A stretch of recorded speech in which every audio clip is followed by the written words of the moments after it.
Captain, are you sure about this? I think we're going pretty close to that star. Captain, I really think you should think about turning around. Captain? Oh my god! If you've heard of Elite Dangerous, you'll probably have heard mixed things about it. But of course you've heard mixed fucking things. Scoring this game out of 10 is like scoring your favorite protozoic organisms out of 10. No, that just isn't for me. Perfection. Scoring things out of 10 nowadays is just categorically wrong anyway. It's fucking irrelevant. For example, I recently saw Jumanji and I loved every second of it because I could watch Dwayne Johnson balance his checkbook all afternoon and I'd be on cloud fucking 9. I don't need a critic to tell me this film is... It's the same idea for games. Like, take Elite Dangerous. What's relevant here? What do you want from this specific game? Do you want to experience space travel? To learn what it's like in the quiet episodes of Star Trek between Riker talking about his dick? If you want to experience what it would really be like to explore the vast emptiness and desolation of space, Elite Dangerous gives you this in spades. And in VR, I can tell you it's fucking terrifying. And I'm not joking in the slightest. 35 hours in and this game still genuinely scares the life out of me. It's really relaxing here. Oxygen critical. What? Play this game in VR and you'll join me in my unconventional fear of the sun. Oh my god! I can't say how true this is for the non-VR version of the game, because I haven't actually played it that much. But it seems to me that turning this game into such a convincing VR experience is a little bit sinister, because I am not trained to deal with this kind of psychological pressure. What the fuck's going on? Why is this happening? Let's move back a little and talk about the steps you'll have to take to get into this game and decide whether or not it's for you. To play this game properly, you're going to want to get a joystick because you need a device as complicated as a keyboard that you can use without your eyes.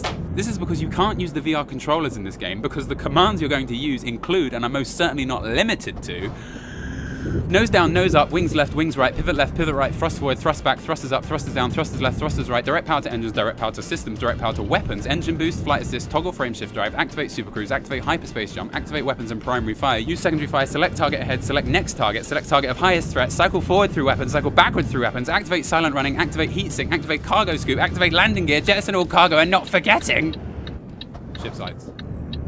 Being able to use all of these commands within VR on a keyboard is nothing short of absolutely crazy, so you do need to buy a joystick. I got this one, which obviously doubles as some kind of anal diagnostic. And you know what's especially fun? When you realize the box the world's most sexually suggestive joystick comes in won't fit in your fucking backpack, so you have to carry it home on a 30-minute walk through London like this. Excuse me if you've got the time. So you get this device of questionable intent home and lock the doors because the last thing you want is to be caught looking like this. I'm a big boy. You then need to map every function I just discussed onto the joystick. There are less than 25 direct input methods on this joystick, and you want to map roughly 35 commands. So you must map certain functions to activate when you press 2 buttons at the same time. In one of the training missions, we're told we're going to use the frame shift drive, but you've never heard of that, so you Google it and learn that it makes you go extra fast. So with this, you can go between planets and such. So you set up the button for that and you activate it. But then this doesn't work because you have to remove your mass lock. Okay, so we need to drive a minimum distance of 5 kilometers from the station to remove the mass lock. So once that's gone, you try and use the frame shift again, but you find you can't use it because you need to retract your landing gear drive. So we Google that and find out, okay, it's like landing wheels on a plane, so these need to be retracted. And by this time, all the buttons on the joystick are already taken by the basic flight commands. So for every single one of these commands, you have to make it so that you press 2 buttons at the same time to activate. Then once you've done this, you can activate the frame shift drive, which charges and off you go. But now we're told we have to enter a destination. So we turn to the left and go to the navigation panel, then select the destination, click lock on, and now we're on our way. The difference between this and flying a plane in GTA 5?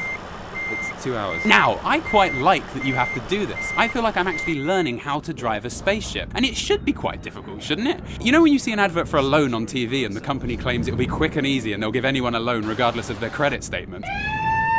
That's why the economy is garbage everywhere. Getting a loan should be difficult, and so should flying a fucking spaceship. I think that goes without saying. And here's the reason why a score out of 10 is so stupid, because it just depends if that's what you want. A really complicated ship that's difficult to drive means that once you've got the hang of it, you really have control. You can do almost anything because it's all controlled with separate specific commands that all do very different specific things. And it being difficult to learn is the price you pay for this. This is a fundamental part of Elite Dangerous. Do you want a complicated spaceflight experience? If you do, so far the game's a 10. If not, it's a 1. 6 out of 10, one absolute load of shit. I do have to say though, this is quite a difficult point for me to argue because the training missions themselves are in some ways quite poorly designed. But first, you better deploy your landing gear and get this diamond back on the ground. Okay, so,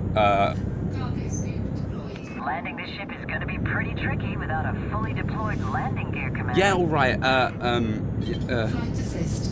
how do you fly this fucking thing? They don't really do anything but tell you to do things you don't yet quite know how to do. It's like a checklist that says, these are the things you need to do. Go and learn what they are and how to do them. Shifting the power between systems, engines, and weapons will mean you have power where you need it, when you need it. They aren't really self-contained lessons. And as a science teacher myself, I find this quite annoying. And yeah, my Fallout 4 VR video did so ridiculously well, my students found it. Oh good, I'm sure if they watch more and show their parents my Gorn video, everything will be fine. I'm turning into a fucking serial killer. I am honestly scared every time I walk, every time I get scanned, every time I almost bump into something, every time I start to overheat, anytime anything unexpected happens at all. Oh god, no. Space is quiet. You sit and you mine with a star looming over you, the most dangerous object in the universe, slowly raising your ship temperature, your fuel ticking away. You've been here for half an hour, flying slowly around in near silence, and it's so quiet you can almost hear it. Oh, please don't hurt me! Early on, there are just so many unknowns in this game, you have no idea what might happen. And every button you press brings up a fucking warning delivered so aggressively you'd think the ship wants you to crash. Warning. I'll clean my room, Mum, I promise! You start off with practically no offense. Offense? You start off with practically no offense, no defense, unequipped, ignorant, powerless, the size of the universe so mind-bendingly vast you feel even smaller. And I know I keep saying the VR in all these games is immersive, and this game isn't much more immersive than Gorn. But in Gorn, you're the fucking Antichrist, the bringer of all destruction and death. I tried the combat situations in Elite Dangerous before starting the main game, and this is a good summary of how they went. Oh, hey, I can look around still. And there's the guys that killed me. You fucker! The fear VR brings to this game is incredible. Stars become even more intimidating. Asteroid belts are devastating. The bitterness of ice planets is tangible. Oh god. Now, No Man's Sky seems to be criticized because there's a lot to see, but none of it has any centralized purpose or goal. I haven't actually played No Man's Sky yet, but this is just what I hear. I imagine Elite Dangerous receives some similar criticism. It's a game that has no main goal and no main influenceable story. It's down to the player to take what they want from it. And if that's not what you want from the game, it's totally fair, and we will go into that. But for now, let's imagine actually traveling across the Milky Way, which is what this game is a representation of. Seeing the gas giants, navigating suns, landing on planets just like Mars, experiencing and managing all the dangers that come with it. Oh god, please make this stop. I feel like Elite Dangerous VR genuinely brings you so convincingly close to these sorts of experiences that the act of just looking around space is so thrilling it gives the game an almost universal appeal. Sure, you aren't going to overthrow an army of space pirates and see the direct impact that has on the universe. The game is too nebulous for that. Do you get it? But I think VR adds a new dimension to this game that turns it into something for almost everyone. You see, for Elite Dangerous Vanilla to work for you, you need to genuinely find enjoyment in the sort of gameplay it offers. Being a space miner, a courier, a bounty hunter, just switching off from the world and focusing on managing resources and upgrading and personalizing your ship to a boggling level of detail. If this is what you want, then this game is most likely for you. But if you want a significant amount of regular, easy to access excitement and action, then I don't think this would be for you. What I see with this game getting 6 out of 10 sort of means that 6 out of 10 people who played this game wanted exactly the former. VR though is the icing on the planet. I thought there was a machine inside this, like some explosive, but no, it's literally just a piece of plastic that I push. Look at this fucking mess! It gives Elite Dangerous a whole new level of appeal for a much, much wider audience. It takes almost every aspect of the game and enriches it with a crazy level of immersion. The process of activating warp. Please stop. Arriving in an asteroid field. Please stop. Finding a new planet. This planet looks cool. It's so engaging, I think most people would easily enjoy and keep enjoying this game for a very long time. VR completely changes what it's like to play this game, without really changing the game at all. It's honestly quite amazing what VR can do for these games.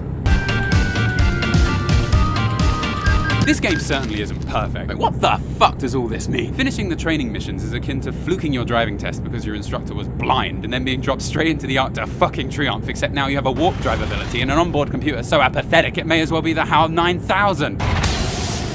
It looks like you're completely fucked. A good example of the complexity of this game is when I tried to become an asteroid miner. So I went to an asteroid belt by a sun. Oh god, I wish it would stop that. To mine some of the asteroid for resources. So I fire my weapons on the rock to break a piece off and nothing happens. After doing some googling, it turns out I need to use a mining laser and not the weapons I started out with, which makes quite a lot of sense actually. So I go to a station to buy a laser. So I dock at the station. Shit, fuck, ow, sorry, I'm so bad at this, ow. I find the mining lasers and the weapons and I have a choice between turret or fixed. Turret. Fixed. Turret. Fixed. Turret. Fixed. So I go to Google. So it's multi-crew gunners that can use turrets. If they're fixed, the gunners cannot. What the fuck does that mean? So I go with turret. You cannot mine without a refinery. Okay, so I found a refinery within the deepest category to these fucking menus, and so the difference between these is the bin count. Bin count. Bin count. So I finally get everything in place and go back to the asteroid field. And I line up my mining laser and it doesn't fire when I press the fire button. What a fucking surprise! Why won't you fire? You're right there! Turreted version. A turret won't fire unless you have them under forward fire in your functions. So after doing some Googling, it turns out I look to the right and find functions, and there it is, forward fire. Yes, merciful God in heaven, why didn't it just default to forward fire? So I mine a chunk off, and then I have to navigate it into my cargo hold by driving into it. Fuck. Oh, shit. Where do you think you're going? The point I'm trying to make here is that Elite Dangerous is so customizable and so complex, you can control everything. But as a result, the first few hours are such a clusterfuck of options, menus, choices, and rules. It really is quite difficult to start out. The game may not make it easy, but that's what makes you feel all the more exclusive and savvy. You learn how to fly a spaceship on your own, and you pathed your own destiny in this game. With 100 billion stars to explore, you really can be alone in this universe. And as I keep saying, it's your choice. If this sounds like it's for you, I really recommend Elite Dangerous VR. If not, good God, you'll be bored. My method, who knows? But what's important? Does it taste delicious? It's curdled. The first thing I tried to do after finishing my training was frameshift drive, which is like warping, and I got this message with all the serenity of a fucking serial killer. Frameshift drive cancelled hardpoint gear scoop deployed. I don't know what any of this means, so I went to a forum to help me with the problem. Are you definitely sure your hardpoints are retracted? Let me just Google that. Are all 3 lights off? Weapon scoop gear. Yeah, they seem. Try powering, unpowering your modules. Do a repair diagnostics, and so on. And so on. I don't even know what the first thing being suggested. Are you trying to jump to a permit system? Your FSD is turned off or dead. Try the reboot and repair in functions. I remember functions. It looks like a bug of some sort. I'd raise a support ticket at https://support.elitedangerous. Couldn't this ship that is capable of traveling between fucking star systems just let me know what specifically is wrong here? Like, your weapons are out. Thanks, computer, you always were there for me. I've written you a poem. In none of the training missions did it mention you can't warp with weapons out, and I know it may seem obvious, but there are a million things going on when you start this game, and you have no idea what any of them mean, so you get confused quite quickly, especially given that both retracting weapons and activating the frameshift drive both have to be activated by pressing 2 different buttons at the same time because the game has so many commands. Have you ever been on the motorway for hours and hours, then come off a slip road and tried to turn a corner only to find you're still going 45 miles an hour because you've lost all reference of speed? I sometimes try and stop in Elite Dangerous only to find I'm traveling at twice the speed of light. I literally overshoot stopping at planets by the Earth's distance from the moon almost every single time. Or the opposite happens and I see a planet nearby and think I'll just pop on over there, and the ship tells me I'm 2 fucking years away, because here's a pro tip. Being able to see a planet doesn't mean it's nearby. In Elite Dangerous, I'm ready to pop my leg out and have a little stretch around only to find I'm the fastest moving being in the universe. The way speed, momentum, and scale work in this game is exactly how you would imagine it to work within the context of space travel. Brake slightly too late and you'll miss the planet by a couple of light seconds, which unfortunately equates to over 600,000 miles. It's the real life equivalent of braking too late for a petrol station and accidentally colliding with Asia. You start to imagine planets like tennis balls as they come and go so quickly. Then you try and stop at one and it totally engulfs your view in a matter of milliseconds and suddenly becomes bigger than your mum. It's probably the game's biggest achievement and lends to why it's so terrifying. You lose all sense of distance, velocity, size, displacement, force. The velocity you go and the distance between planets and the sizes of them never fail to totally throw me off guard, which is why I'm so scared of absentmindedly bashing into a star. I spend 20% of my time in this game worrying about xenomorphs. There's a real overlap in the sort of cold mechanical nature between Alien and Elite Dangerous that means every time I think about what's behind me, I start to imagine this. I don't feel very well. Honestly though, I don't think Elite Dangerous Vanilla is my sort of game. I'm mainly interested in games that focus on telling a story that I can interact with and influence as the game unfolds, and that's just the way that I am. However, as a VR game, I couldn't enjoy Elite Dangerous more. It is the best VR game, simply for providing a mind-blowingly immersive and accurate interpretation of space travel and the universe. Ever since I was a kid, I wanted a game that did this, and it perfectly rekindles that excitement of the unknown when you look into the sky. Men in Black 2 is a terrible movie, but I really like the third one. The sound design is incredible and it contributes enormously to the atmosphere, and I occasionally swap out the game's music with the soundtrack to FTL and Metroid Prime, and they fit so perfectly, it's a dream.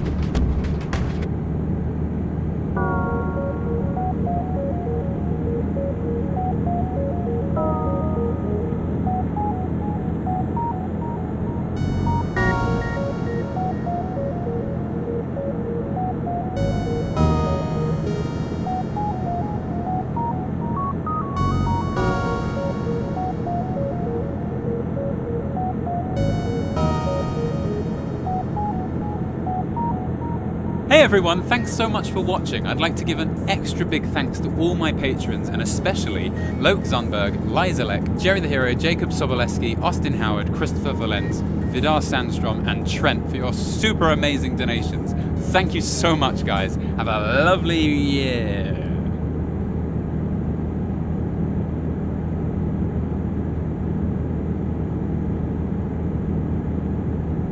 So I'll go over there and... Oh, brilliant work again, Bethesda. Great. Hey there, little guy. Are you trapped in the ground? Maybe I can help... Oh, not again! Yes, I did it! Oh, for fuck's sake! Lord knows Fallout 4 VR has some problems, and it does have some problems. Why does this keep happening? But behind all of this is some very genuine innovation that gives Fallout 4 VR its own feel, its own flavor, its own recipe for success. It needs more... pepper. And for a game that's half broken, I didn't really like in the first place, and I've already spent over 100,000 hours playing, I'd say that's quite a fucking achievement. But look, talking about all the reasons a game is good is less interesting than hearing someone complain about it. You see, your brain is programmed to more readily pick up, listen, and remember negativity. It's what got us where we are today, and marks why we're such resentful fuckheads. So, is making a video about why this game is so great actually a good idea?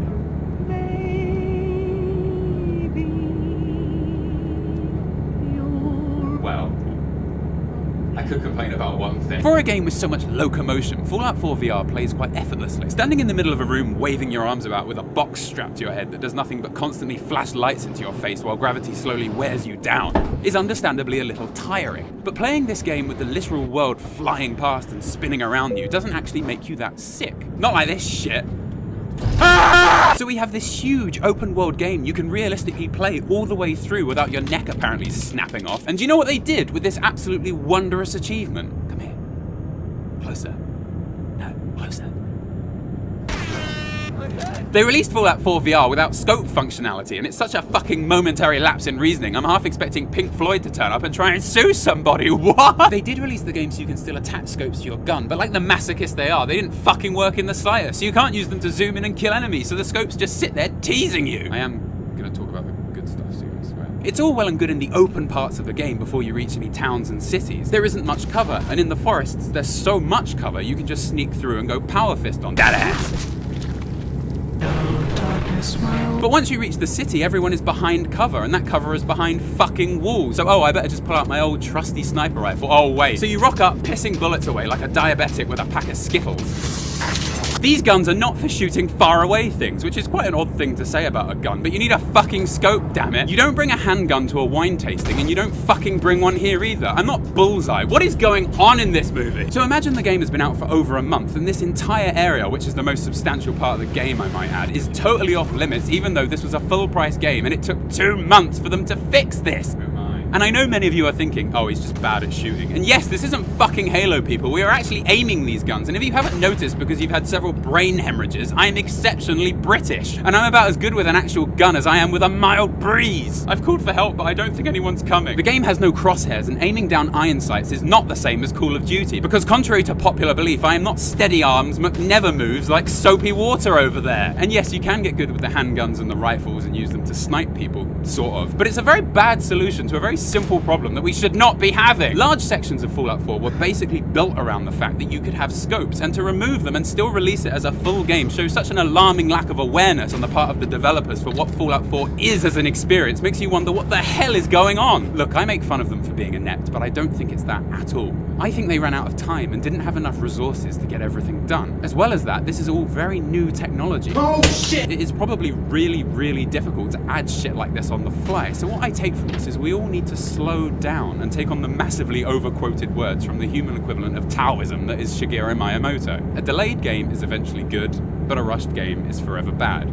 He probably said that in Japanese. Well, that was all well and good before we started updating a game non-stop every day for 2 years to make it fucking passable. So there you go, we have scopes now, so it's all wasted breath anyway. All is forgiven, but I clearly haven't forgotten. Or forgiven, actually. I can see that lone star from 1,000 miles away. The most striking thing about Fallout 4 VR is how well designed the shooting mechanics are. To put it simply, it works really, really well and is worryingly enjoyable.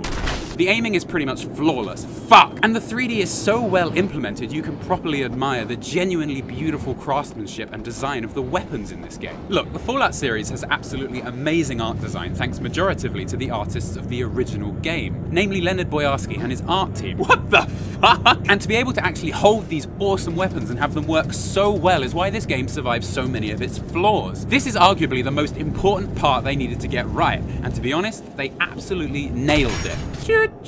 A lot of people also complain about having no hands, but this isn't something I noticed.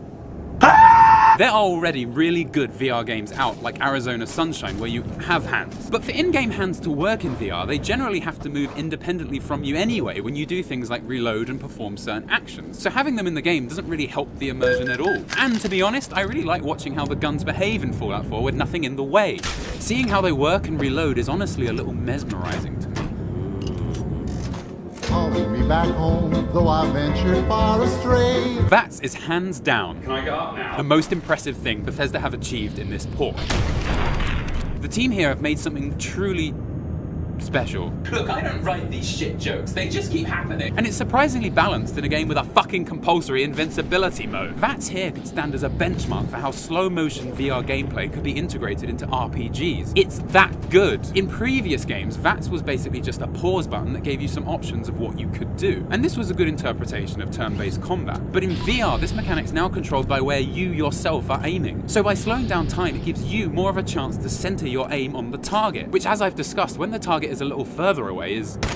this is so difficult. Fallout 4, one way or another, focuses way more on action-based gameplay than strategic role-playing, and VATS has been altered in Fallout 4 VR to match this core gameplay on offer, rather than just being an unrevised carbon copy Klingon from earlier iterations of the series. It's a really nice change to have made and fits the new gameplay exceptionally well. Whew, we got very analytical there. Here's me falling from the highest point in the map to make up for it. Whoa, oh. This isn't so bad. What the fuck? When I see that beacon shining for me all alone. So I spawned Rick and Morty, Bob Ross and Gordon Ramsay, and we're all hanging out in VR. I have spent literally thousands of hours looking at these faces while making machinima, and seeing them in full life 3D is honestly a little emotional. It's impossible to reach. I'm not a magician, you know?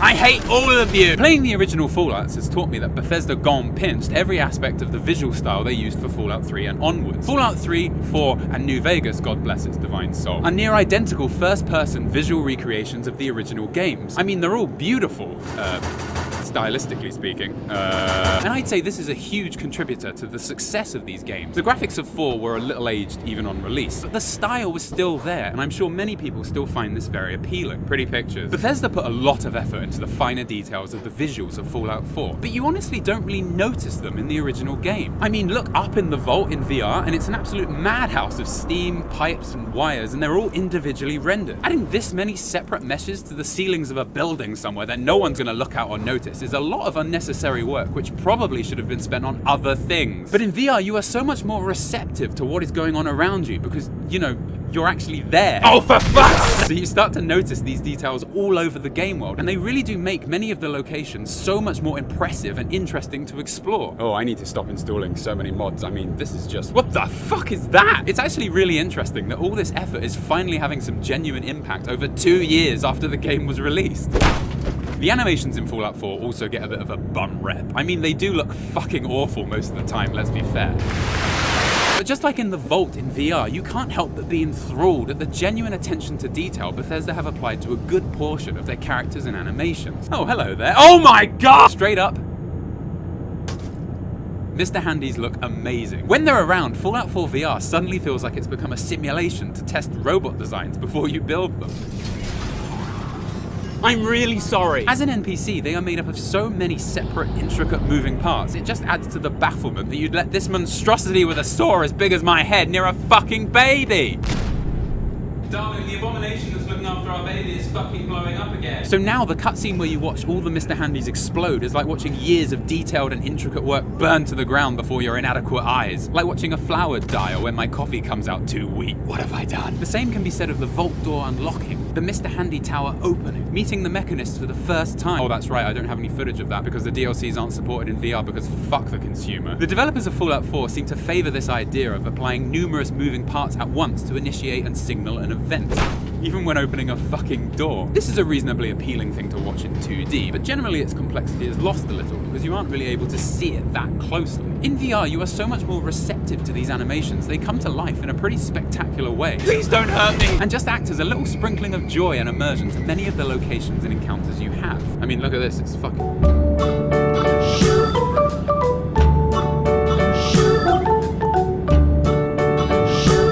no longer pauses the game when you want to change weapons or armor. What a fucking brilliant idea! Why is this not always an option? I think this is honestly genius. In Fallout 1 and 2, swapping weapons in a fight was a serious disadvantage. It would basically cost you a turn if you didn't plan it correctly. Imagine if Reservoir Dogs suddenly paused for a second and Mr. White ended up holding a missile launcher. That'd have fucked the scene up a little, wouldn't it? Where'd you get that, Steve Buscemi would say, who'd somehow been shot in the face in a different movie.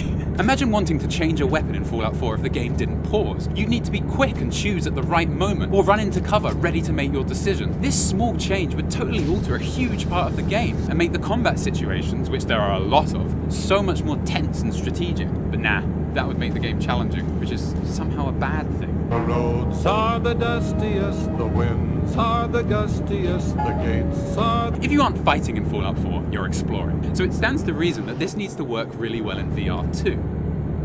Does. It's so good in VR, it works so well. There is so much stuff in this game. I mean, here's a random list of items in the game to give you an idea of the fucking insane degree they've jammed shit into it.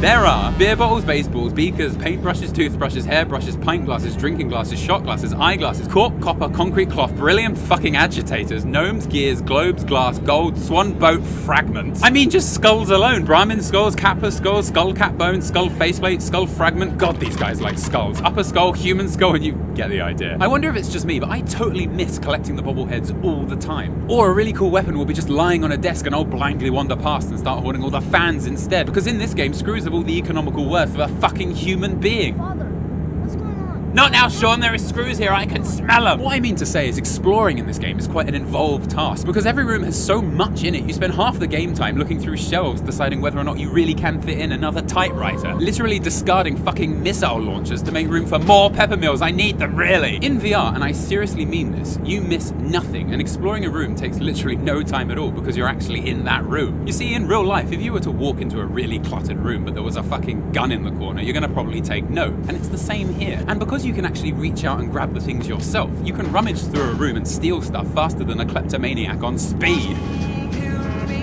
I'm just gonna see if I can grab an item through a wall. So I put my arm through. What the fuck is happening? It may seem like a minor point, but you spend a lot of time in this game looking through rooms, and it works exponentially better in VR, and it really smoothens out this portion of the gameplay. I'm gonna try and push these two items together as well.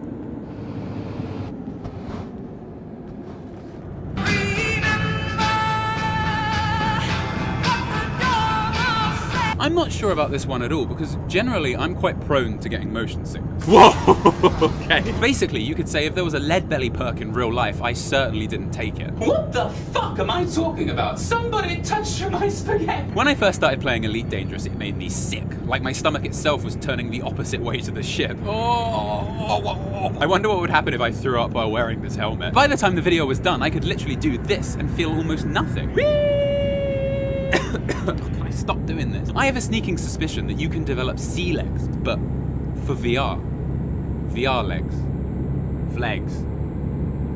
flag. There's a VR horror game called The Bellows, and whilst looking like a GameCube game and being the scariest horror experience of my life, it makes you feel like the nausea center of your brain is being massaged with fucking rocks. I mean, it's utterly unbearable. And I thought this was just how smooth locomotion would be in VR, but in Fallout 4 VR, the feeling is so drastically minimal. It generally seems to be a mutual feeling amongst the community that VR locomotion makes people sick, but not Fallout 4 VR. I imagine what Bethesda did here was scale the world around you so it's somehow more open, and as a result feels like there's less around you at any one time. Because the more you can minimize the amount of objects that move around you while you do, the better it is for sickness. I also think they've really cleverly fine-tuned the controls. Do you see, you don't move at all based on where your head is pointing in this game. It's all carefully controlled with the touchpad and the controller, so you're much less likely to wobble about, which keeps the world movement around you minimal. Oh, good. I don't set the world on fire. What Bethesda are great at is sound, visual style, and size. Even today, I feel like Skyrim continues to be beautiful, on the most part. But in Fallout 4, I feel like a little bit too much effort was applied to these three characteristics, and as a result, the game has suffered in substance, mainly in terms of the writing and the story. This truly is a wonderful place, isn't it? Yeah, I mean... Oh god. Okay, maybe it's for the best I killed him? Ew. And this may be an unpopular opinion, but generally I feel people do prefer the story in New Vegas and Fallout 3. Saying that, is Fallout 4 a horror game? I mean, seriously, I can't work this out. Much of the game is designed like one, with spooky music and dark corridors.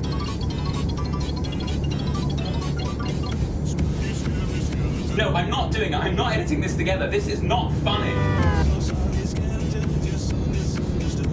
No, I'm not doing it next scene. But the effect of this isn't complete here, because you can save at any time, so there's no risk to you, and you are ultimately death incarnate anyway. Partly to blame is how fine-tuned the combat mechanics in the vanilla game are. You can aim and kill stuff way too effectively to feel any threat from the enemies. And that's right, I'm saying the combat mechanics in Fallout 4 are too good. And they are. People are gonna fucking kill me. In VR though, it all comes alive, and I had no idea how amazing most of the sound design in this game is, but it's spectacular.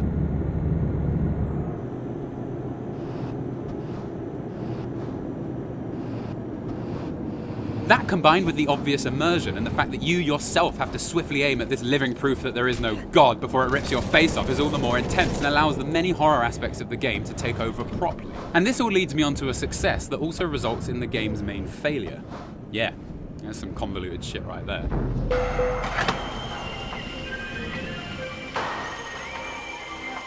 There's a graveyard near where you start, with a beacon-like light that draws you in.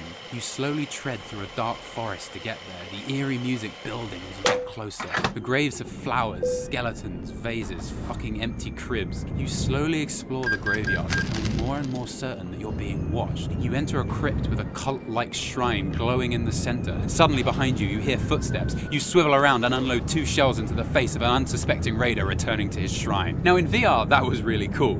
That's the good stuff. But that was all that happened. There was nothing to discover here, nowhere to go, no one to talk to, and nothing to learn. The reason for this is Fallout 4 is so big, all its experiences have been spread out across the map in different forms. But in VR, you need to take breaks every few hours before your neck snaps. You've just spent half the time you have in this play session looking around this amazing, terrifying, immersive place, and there's nothing substantial here. Nice. Even though this place is cool, the overall effect ends up being disappointment because you're so invested in this area, you expect to find something big. What are you doing up there? The party was nice, the party was pumping.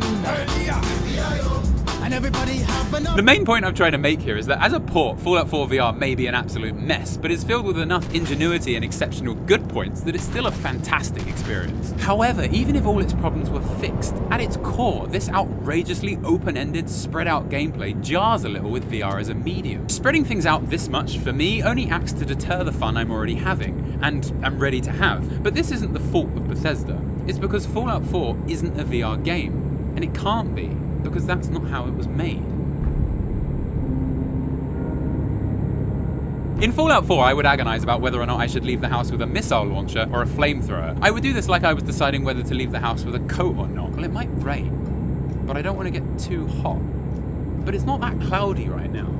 But I am going to be out for ages. Fuck it, I'll take the nuke. Whee! This is because inventory management is a big part of Fallout 4. But you know what isn't fun in VR?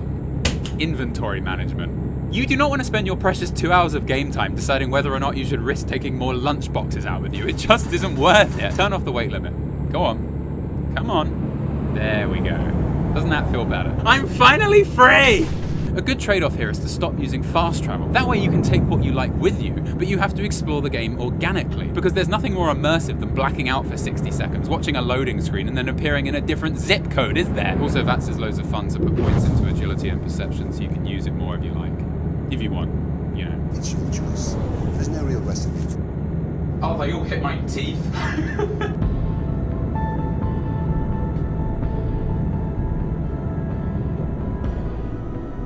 Thank you so much for watching, everyone. I'd like to give a huge thanks to all my patrons, but especially Thomas Askey, Blake Wunderlich, Loke Zumberg, Jason Winstanley, Jerry the Hero, Matt Siddle, Jacob Soboleski, Austin Howard, Christopher Valenz, Vidar Sandstrom, Trent, Damian Bryan, Trent, I put your name in twice, I don't know why, Paul Pluser, and JD the Media Jack. Thank you guys so much, and I hope you enjoyed the video. Bye!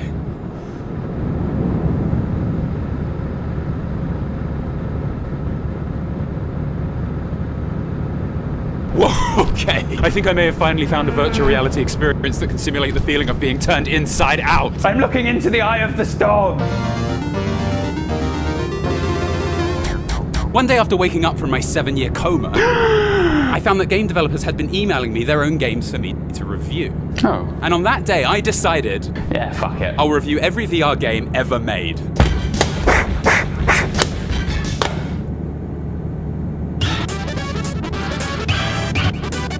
Welcome to Enter Game.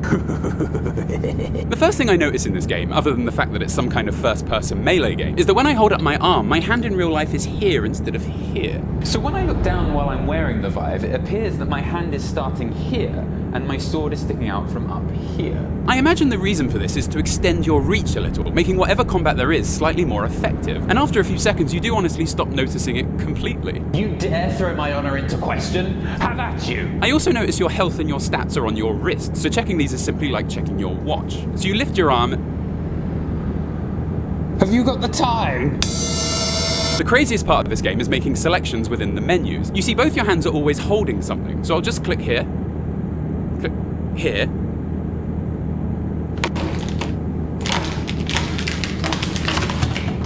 shit. but you can still only use your hands themselves to press buttons. So you have to insert the weapons themselves into the selection you want until your fingertips reach the button and then it works. And with the shield, this is slightly confusing. Honestly though, throughout the game I keep instinctively trying to use the sword to select stuff, and because that doesn't work, I just assume I can't pick this item up yet. Then I remember I just have to insert the sword into the walls or something and it works fine. I've done it. Okay, anyway, let's actually start the game and try this out. So I select the level.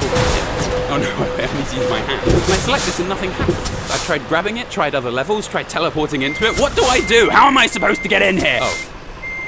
Well, that's a bit obscurely placed, isn't it?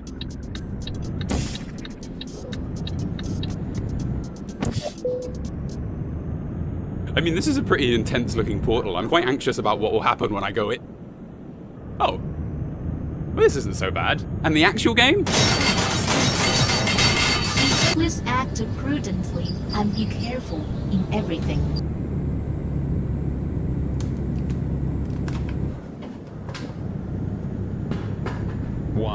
So in this game, you fight through each level using melee weapons that can all actually collide with each other like in real combat, unlike some other games. The fighting actually uses blocks and parries as you would expect, and it genuinely works really well. It's pretty exciting holding up your sword and shield, primed for battle, ready as an enemy approaches. My KFC is here.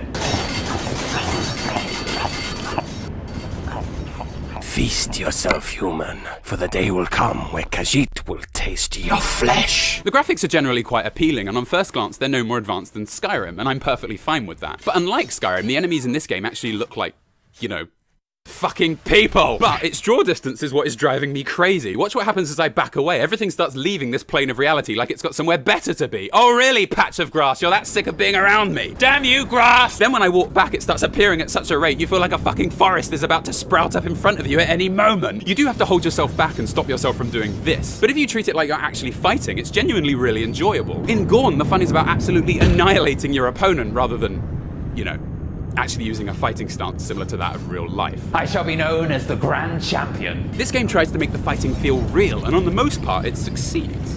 It's like I'm really there. The voice acting is where it gets me, though. My favorite is the guy clearly recording himself from inside a cardboard box. Bro, where have they gone? And so our hero continued his journey across the world. Other than that, it's one of the better hand-to-hand combat games I've tried. The fighting is fun, if not a little fucking nuts. The flash effects of the swords and shields hitting each other at peak times is like a crate of fireworks going off. What, you think I made that joke because this game is set in China? Look guys, I don't know if you know this, but the Chinese invented loads of things. Compasses, the modern brewing of alcohol. Ooh, a new weapon. Flying knives. I mean, they do fly. These are actually really awesome and surprisingly easy to aim. They sort of catapult themselves out, making them a little simpler than the throwing mechanics from other games. You can even hold down the throwing button to completely blind yourself. Oh, did it suddenly get really hot in here? Oh, they blow up after they've been charged, okay. A little bit like my Samsung. Here we go, bring it you fuckers. Oh. Right. Better handle this the good old-fashioned way. Okay, next game.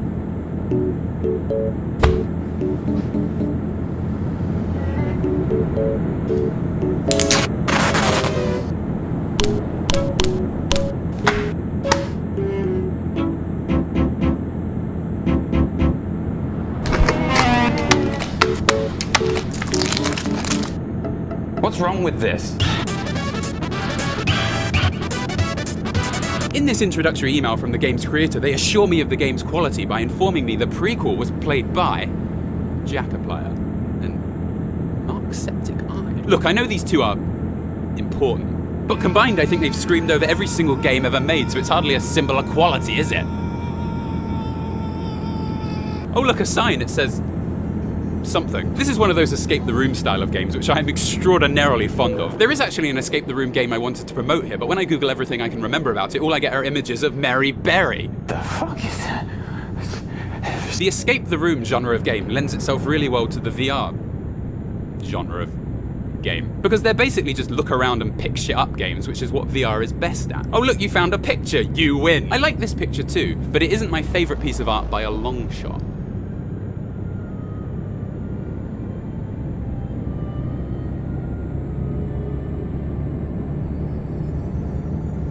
You see, having a large room to explore is difficult if you aren't, you know, playing in a large room. Help! Now this isn't a problem if you're American and you design your houses based on how many fucking basketball courts you can fit inside. But here in London, if you can put your arms out and not touch opposite sides of the walls, you're basically in the top 1%. I'm rich. Oh, and speaking of Americans, I found this one guy who makes, videos. Yeah, that seems about right.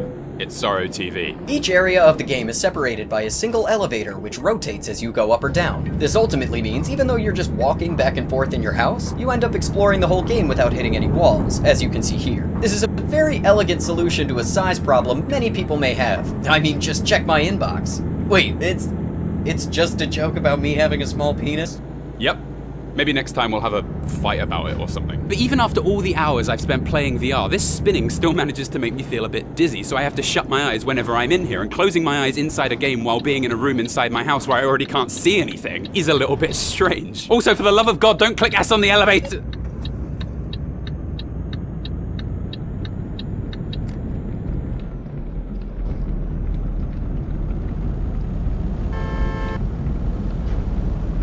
Seconds later. What? I'm at the beginning of the game again and there's nothing here to do, so I just have to go back.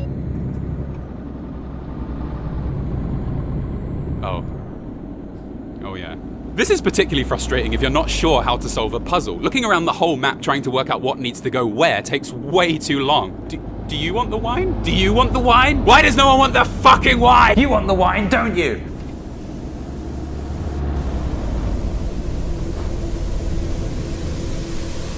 Yes. I need a key. Where could the key be? I just need a key. There isn't a lot else to say about this game otherwise. The atmosphere is great, the art style is cool, and the puzzles are nice and difficult, so it keeps you looking around and thinking. And difficulty is generally what this genre is known for anyway.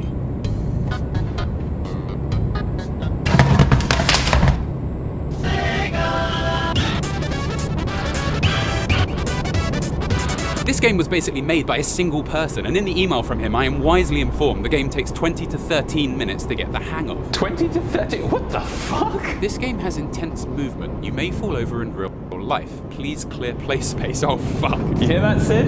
I'm gonna trip over you if you sit there. Khajiit shall remain here, and once the human is dead, I will fight. Who's a cute boy? Khajiit is disgraced. So you start this game and it immediately drops you right in the deep end. Like, what the fuck is going on here? What does all this do? And I'm slowly sliding towards this ramp. I don't want to go down there yet. I'm not ready. Stop sliding! Fuck me, this game is incredible. This is real footage of me playing the game for the first time, and here is me genuinely falling over because I kept losing idea of what angle I was standing at in real life. Am I standing up or sitting down? In Jet Island, you're sort of a mix of Spider-Man and Iron Man. That's a lot of men, isn't it? What about Ironheart and Spider-Gwen? And before I knew what I was doing, I was slamming into walls at the speed of sound every 30 seconds. And here's another real recording of the first time it happened. No, oh God! Oh.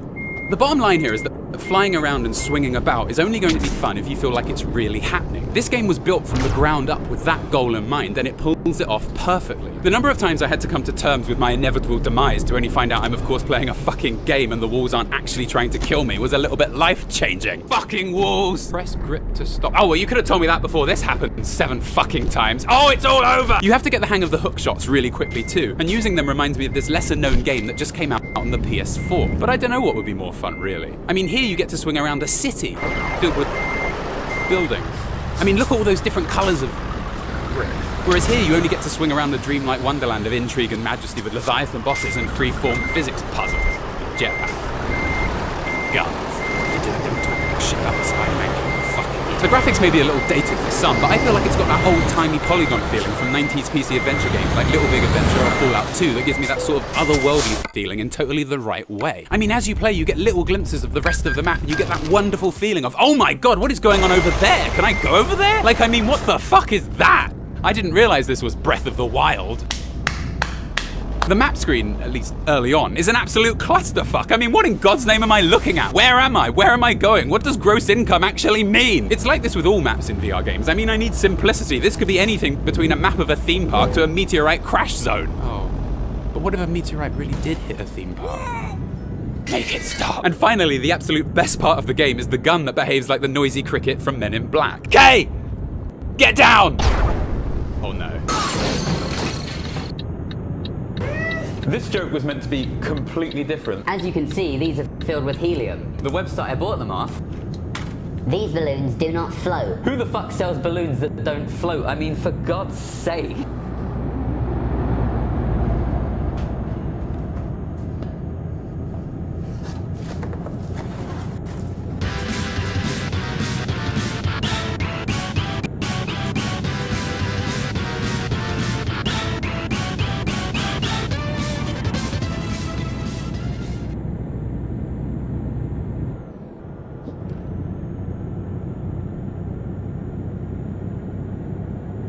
You know, people still ask me, up is not jump, do you teach chemistry? And I look at them and I say, who the fuck edited this together? I have 3 new games to review for you today. And like many games on Steam, most of these came out and were immediately banished to the nethers of obscurity. This seems to happen quite regularly on Steam and other game platforms, because they're put out by smaller development teams with little or no budget for marketing. So what have you got for me? Get out of my office, leave the egg. The first game we have perfectly simulates the feeling of hopelessness akin to Steam burying your game in its deepest catacombs on the first day of its release. So we'll just open this up, get the disc nice and snug. There we go. Now, Broken Seal is particularly interesting as it starts you off looking at the walls of the dam level in GoldenEye 64. I mean, what is this? Did the makers just photograph a small rock and be like, yeah, we'll just stretch that over a cliff face for the opening shot of the game and no one will know? I can't tell if this is a glitch, this guy's arsehole, or Hogwarts Tower through a fucking electron microscope. Oh my God, what's happened? The most surprising thing in the game is I have actual arms. Why is that surprising? This is the first VR game I've played where I have real arms, and it's genuinely pretty awesome. But my arms are a little longer than the guy I'm playing in game, so when I extend my reach, I actually pull the sword out of my own hand. Expelliarmus! I actually have an entire body below me, but when I look down, my hair appears and blocks part of my vision, so looking down becomes completely off limits. Do we really need to render my own hair? The game is in a first-person view. Why not go all the way and give me fucking glasses that fall off when I look down and make me go blind? My favorite Half-Life mod.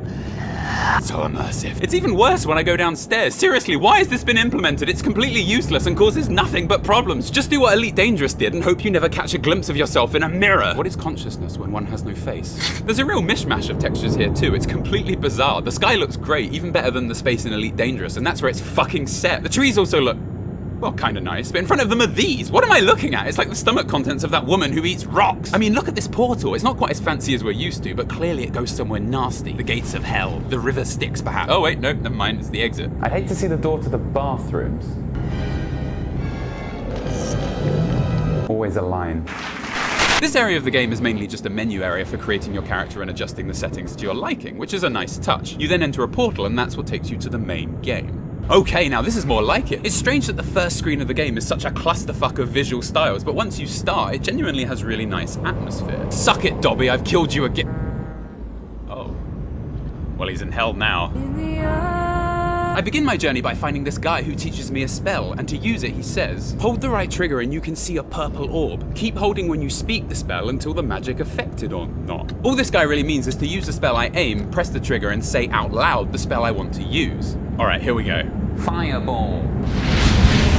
Fucking hell. I mean, a lot happened during that spell, but it definitely works. You see, there are loads of spells in the game which you have to say out loud to use. The Vive has a microphone inside, and the game always correctly identifies what I'm trying to say. Fuck it. So the point of this game is to get quests, and then explore the map, killing enemies and upgrading your spells. Like this one. Show me your beauty, the silence of death. Ah, human finally wishes to see the beauty of death. Wait a minute. Fields of enemies, spells that charge, and quests with exclamation marks. No.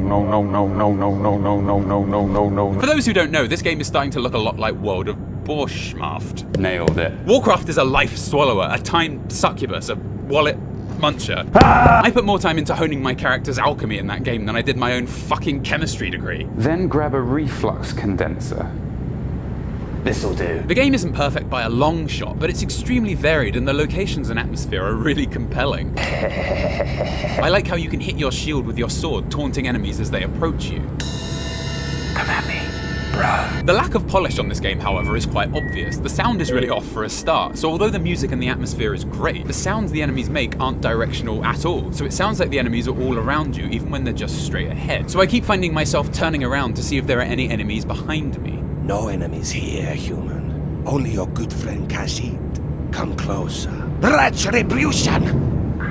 There are also huge delays between saying a spell and having it activate, probably because the game is trying to work out if I said fireball or hire hall. Hire it! So you just end up standing in the middle of your house screaming, Fireball, fireball, fireball, fireball, fireball, fireball, fireball, fireball, fireball. This game also makes you use your hands themselves to select things rather than the tips of the weapons you're holding. So you have to insert your sword into the buttons you want to press until your fingers touch them, like in the last game I reviewed. Original content. And the very best spell I found in the game is the portal scroll that takes you back to the opening area when you throw it. Go, go, gadget.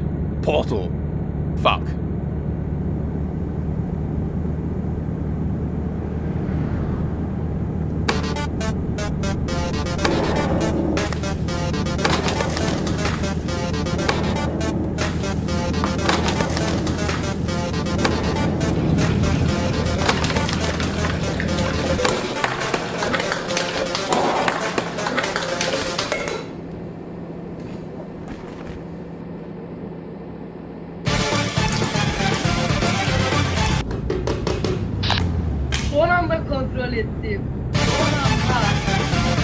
American Dream is basically an on-rails shooter. This means you stay in one place and shoot objects around you to progress the story. You start off in Captain America's Batcave and ride through the main events of your life in a satirical version of America where guns are used to do literally everything. The first thing I did though was look through the menus and I found an option to select that I was American. But when I selected it, I didn't see any difference. I keep clicking, but nothing's changing. Now, we all know what that joke was a reference to. Funny laugh time. The problem here is that American Dream builds its entire foundation on gun jokes. It's the gameplay, the story, the progression, the comedy, the good times, but also the bad. The game's theme very quickly feels heavy-handed and overused. As a political statement, it lacks subtlety, so loses any kind kind of sinister undertones a dystopian-style satire needs to pack a punch, and as a simple parody with no real intended message, it only exists on a single track. Jesus Christ, Matt, alright, put down the fucking thesaurus. Okay, fine.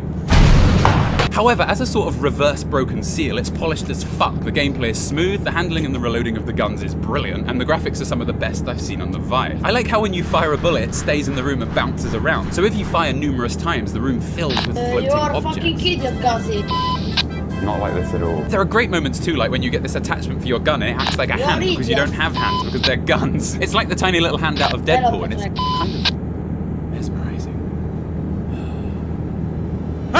You got me. The only real technical problem I had with the game is that there were several audio clips that would sometimes start playing over themselves. Like when you're playing catch with your dad. Baseball player can see this one coming.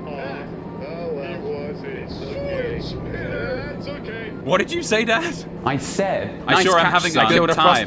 I also got notifications of achievements flashing up on the screen whenever I did absolutely anything. Fire a gun, ding. Look to the left, ding. Spill your coffee on yourself. Oh, fuck. Ding. It also seems like you're meant to play this game sitting down, and because you stay in one place most of the time, you don't really explore the world yourself, which means this game is sort of missing some of what makes VR special. And it's ironic as fuck given the game's themes, but I just want to shoot some fucking people, or robots, just something, because shooting cardboard gives you no real feedback, no feeling you're making a satisfying impact. You hear that life-size cutout of Jim Carrey? I don't want to hurt you. Getting to the carnival, though, was one of the scariest damn experiences of my life. What are you looking at? Well, won't any of you say anything? Oh God, one's coming over, save me, Jim! Die! I don't think Mommy knows you're hungry. Maybe you should shoot at the door to get her attention.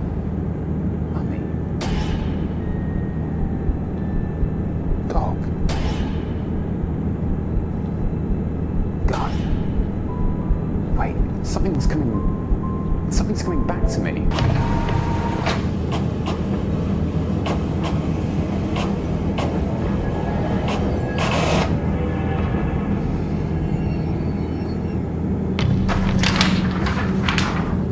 But how is this possible?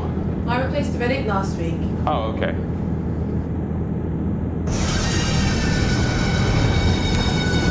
Duck Season is a VR remake of sorts of the NES game Duck Hunt. You shoot rounds of ducks that fly by and get a score at the end of each round based on how many your dog friend collects. What is this beast you have befriended, human? It strikes fear into the heart of Khajiit. I bought this for him too, Sid. Oh, the horror. It's also significantly shorter and less varied than the American Dream. What you're seeing now is most of the combat-based gameplay, but that's because this is just the cookie holding in the delicious ice cream. Oh, yeah. A distraction, if you will. The real appeal is the game's presentation, its atmosphere, the story. It makes you feel like Batman. Wait, it makes you feel like a kid at home with your mum on a lazy Saturday. You can watch VHS tapes, play different games, fuck around with your toys. You aren't limited to wildly shooting about, and it builds a real connection between you and your character. And at least you don't shoot fucking cardboard. You can look again, Jim. When you start the duck hunting section of the game, you suddenly find yourself inside the television. Just like you as a kid, there's nothing else in the world. No distractions, just you and your TV. They're showing Power Rangers. Ow! Fuck. I mean, you've got some pretty fucked up hands, but something else isn't quite right.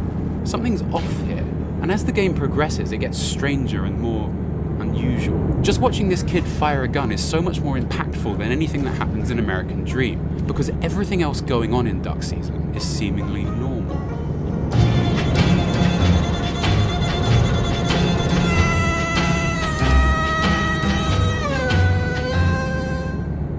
So Sid, how was your day?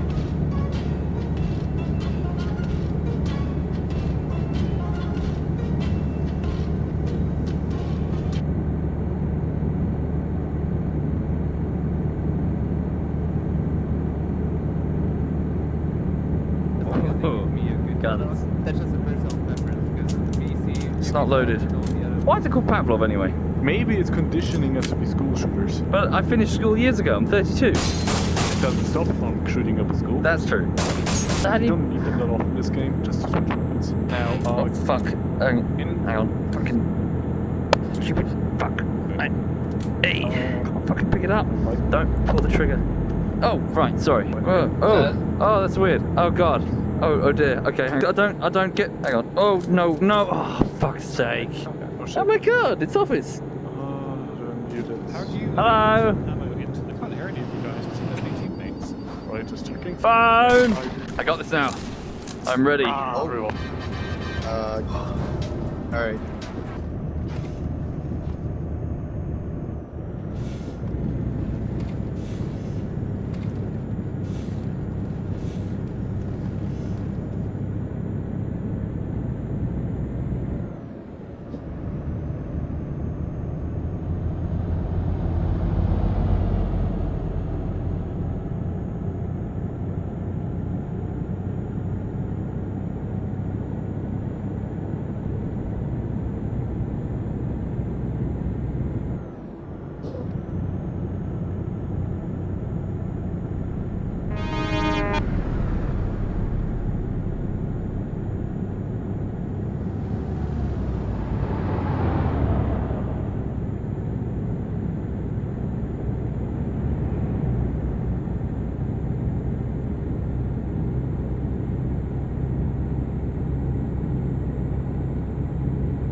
Ja, så skal vi af med dig først, og så Søren, og så mig til sidst.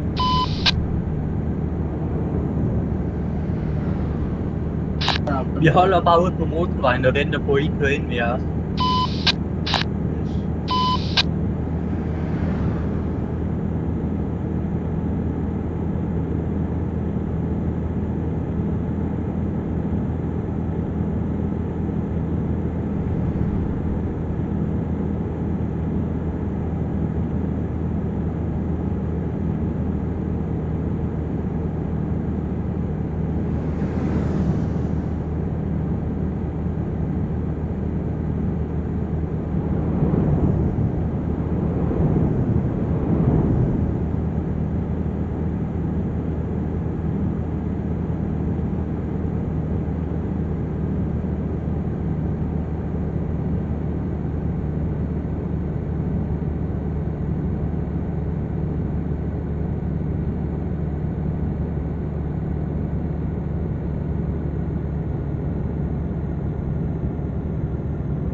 Fala, Lunara!